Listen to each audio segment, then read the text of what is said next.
Assalamualaikum warahmatullahi wabarakatuh. Kenalkan, nama saya Agustiani. Saya dari Prodi Pendidikan Ekonomi dengan NIM 1872170006. Di sini saya akan mempresentasikan tentang riba dalam Islam. Video ini untuk memenuhi tugas mata kuliah Ekonomi Syariah dengan dosen pengampu Ibu Ervia Eriza MPD. Nah, pembahasan pertama di sini tentang pengertian riba. Riba dalam bahasa Arab bermakna kelebihan atau tambahan yang disebut dengan az-ziyadah. Kelebihan atau tambahan ini konteksnya umum, yaitu semua tambahan terhadap pokok, hutang, dan harta. Nah, untuk membedakan antara riba dengan tambahan keuntungan dari jual beli, pokok, hutang, dan harta ini sendiri dibagi menjadi dua, yaitu ribhun, laba, atau riba. Nah, untuk ribhun atau laba didapatkan dari muamalah jual beli yang hukumnya halal. Sedangkan riba adalah hasil dari adanya syarat tambahan pada kegiatan utang piutang barang secara kredit yang waktu akhirnya pelunasannya tidak tentu.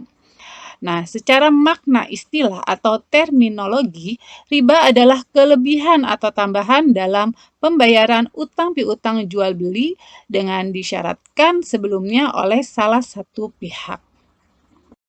Nah, di sini ada hukum riba dalam Islam. Pada Al-Quran, surah Al-Baqarah ayat 275, Allah Subhanahu wa Ta'ala berfirman, Allah telah menghalalkan jual beli dan mengharamkan riba.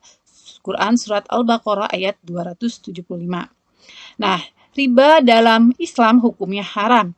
Ada banyak efek negatif dari riba yang dipraktikkan selama ini dalam kehidupan sehari-hari.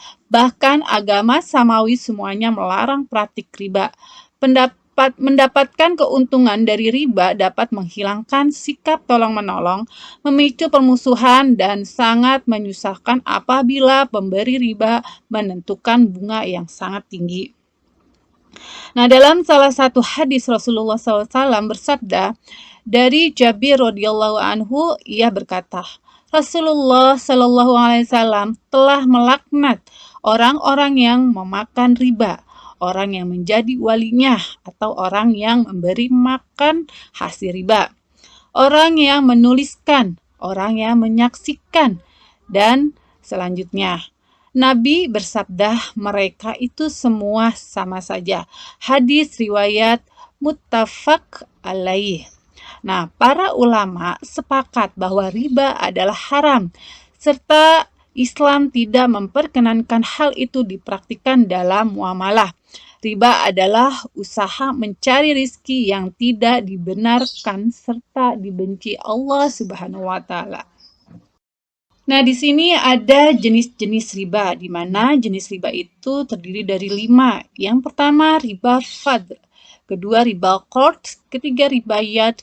Keempat, riba nasi'ah. Dan kelima, riba jahiliyah. Nah, untuk riba fadl adalah tukar menukar dua buah barang yang sama jenisnya, namun tidak sama ukurannya yang disyaratkan oleh orang yang menukarnya. Hal ini dilarang. Di sini adalah kelebihan atau perbedaan dalam ukuran atau takaran. Contohnya, riba pada jenis ini yaitu penukaran uang Rp100.000 dengan pecahan Rp2.000 akan tetapi totalnya menjadi 48 lembar saja, sehingga jumlah nominal uang yang diberikan hanya Rp96.000. Selain itu juga penukaran emas 24 karat menjadi 18 karat. Nah, untuk riba qard adalah tambahan nilai yang dihasilkan akibat dilakukannya pengembalian pokok utang dengan beberapa persyaratan dari pemberi utang. Contohnya, riba di kehidupan sehari-hari yaitu memberikan utang 100 juta oleh rentenir, namun disertai bunga 20% dalam waktu 6 bulan. Nah, untuk riba yad adalah hasil transaksi jual beli dan jual penukaran barang yang menghasilkan riba maupun non-riba namun waktu penerimaan serah terima kedua barang tersebut mengalami penundaan. Contohnya, riba dalam kehidupan sehari-hari yaitu penjualan motor dengan harga 12 juta. Jika dibayar secara tunai dan 15 juta melalui kredit. Baik pembeli maupun penjual tidak menetapkan barang nominal yang harus dilunasi hingga transaksi berakhir. Nah, untuk riba nasiah adalah kelebihan yang didapatkan dari proses transaksi jual beli dengan jangka waktu tertentu. Adapun transaksi tersebut menggunakan dua jenis barang yang sama, namun terdapat waktu penangguhan dalam pembayarannya.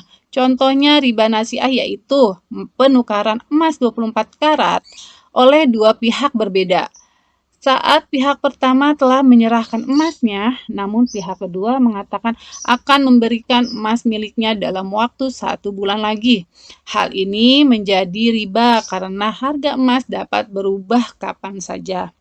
Nah, untuk riba jahiliyah adalah tambahan atau kelebihan jumlah pelunasan utang yang telah melebihi pokok pinjaman. Biasanya hal ini terjadi akibat peminjaman tidak dapat membayarkan dengan tepat waktu sesuai perjanjian. Contohnya riba jahiliyah adalah peminjaman uang sebesar 20 juta dengan ketentuan waktu pengembalian 6 bulan. Nah, jika tidak dapat membayarkan secara tepat waktu, maka akan ada tambahan utang dari total pinjaman. Nah, di sini ada cara menghindari riba. Nah, berikut ini beberapa tips yang akan membantu Anda dalam mencegah riba. Pertama, memahami bahaya dari perbuatan riba. Di dalam Al-Quran, yaitu pada surah An-Nisa ayat 161, telah dijelaskan bahwa Allah Subhanahu wa taala akan memberikan ganjaran berupa siksaan yang pedih kepada orang-orang pemakan hasil riba karena uang tersebut diperoleh dengan cara tidak baik. Dan yang kedua, memindahkan tabungan ke bank syariah. Mengalihkan tabungan maupun kredit Anda ke bank syariah yang telah memperoleh fatwa DSN atau Dewan Syariah Nasional dapat menjadi salah satu cara menghindari riba. Pasalnya, dengan adanya peraturan sesuai syariah Islam, maka sedikit kemungkinan akan terjadi riba. Dan untuk yang ketiga, yaitu selalu bersyukur. Karena penyebab terjadinya riba adalah kurangnya rasa syukur atas apa yang telah dimiliki. Padahal dengan menerapkan sifat selalu bersyukur akan menghindari Anda terhadap keinginan hidup mewah dan konsumtif lewat berhutang atau riba. Cukup sekian video presentasi dari saya. Mohon maaf apabila ada kesalahan dan kekurangan dalam pemaparan presentasi saya ini. Semoga video dan pemaparan saya ini bermanfaat untuk kita semua. Dan saya akhiri, wabillahi taufiq wal hidayah. Assalamualaikum warahmatullahi wabarakatuh.